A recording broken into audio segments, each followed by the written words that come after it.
যে 5টি কাজে গোসল ফরজ হয়, এই 5টি কাজ যদি করেন তাহলে গোসল ফরজ হবে। গোসল না করে আপনি নামাজ, বন্দেগি, ইবাদত কিছু করতে পারবেন না, মসজিদে যেতে পারবেন না, কোরআন পড়তে পারবেন না, কোরআন স্পর্শ করতে পারবেন না। এই 5 কাজের প্রথম নম্বর হলো, স্বামী স্ত্রী যদি সহবাস করে অথবা যে কোনো পন্থায় উত্তেজনার সাথে বীর্য বের হয়ে যায়, হস্তমৈথুন হোক বা অন্য কোনো পন্থায় হোক, তাহলে আপনাদের গোসল পড়তে হবে। রাসূলুল্লাহ সাল্লাল্লাহু আলাইহি ওয়াসাল্লাম বলেছেন, ইযা ইলতাকাল খাতানাইন ওয়াজাবাল গাসলু, যখন স্বামী স্ত্রী সহবাস করে, মিলামিশা করে, তখন গোসল ফরজ হয়ে যায়। বুখারী মুসলিমের হাদিস। দ্বিতীয় নম্বর হলো, স্বামী লজ্জাস্থান যদি অগ্রভাগ স্ত্রীর লজ্জাস্থানে প্রবেশ করে, ওয়ালা মিয়ানজিল, বীর্যপাত হোক না, গোসল ফরজ হয়ে যায়।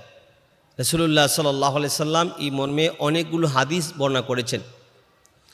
তৃতীয় নম্বর হলো, স্বপ্নদোষ হলে, নাইট প্রেশার হলে, অনেক পুরুষরা আছেন, যুবকরা আছেন বিশেষ করে, যাদের স্বপ্নদোষ হয়, স্বপ্নদোষ হইলে বীর্য বের হয়, বীর্য বের হইলে গোসল ফরজ হবে। মহিলাদের মধ্যেও অনেকের স্বপ্নদোষ হয়, যদি বীর্যর কোনো আলামত পায়, চিহ্ন পায়, তাহলে গোসল ফরজ হবে।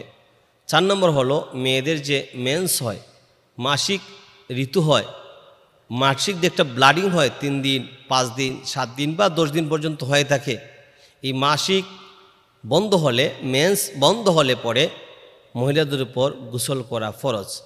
গোসল করতে হবে। গোসল না করে নামাজ, রোজা, বন্দেগি, ইবাদত, কোরআন স্পর্শ, কোরআন খতম, এগুলো কিছু করা যাবে না।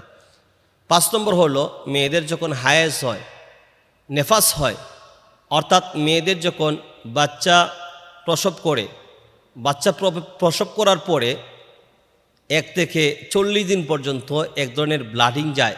কোনো কোনো মহিলার ক্ষেত্রে 10 দিন, 12 দিন, 15 দিন, 20 দিন পরে বন্ধ হয়ে যায়। এই ব্লাডিং যার যখন বন্ধ হবে, রক্তস্রাবটা যখনই বন্ধ হবে, তখনই গোসল করা ফরজ হয়ে যায়। গোসল ফরজ হইলে গোসল কিভাবে করব, এটা আমরা অনেকে বুঝি না। ফরজ গোসল হইলে অনেকে মনে করেন নিয়ত করতে হয়, অনেকে মনে করেন ফরজ গোসল মনে এই করতে হয়, সেই করতে হয় না। ফরজ গোসল অত্যন্ত সহজ। আপনি ফরজ গোসল করবেন, প্রথম নম্বর কুলি করবেন, গড়গড়ার সহিত কুলি করবেন 11 মাস। রমজান মাসে গড়গড়া সারা কুলি করবেন। দ্বিতীয় নম্বর হলো, নাকে পানি দিবেন একদম নাকের নরম জায়গা পর্যন্ত। রমাদান মাসে নাকে হালকা পানি দিবেন।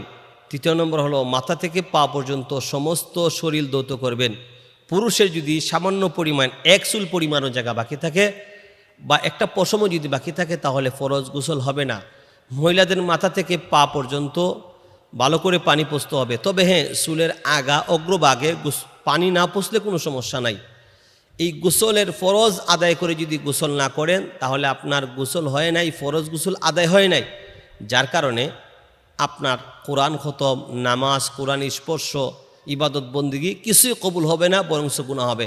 আল্লাহ রাব্বুল আলামিন আমাদেরকে যেন রাসূলের সুন্নাহ মতো জীবন পরিচালিত করার তৌফিক দান করেন এবং ইসলামের বিধিবিধান, হুকুম আহকাম যেন আল্লাহ আমাদেরকে জানার তৌফিক দান করেন। আমিন।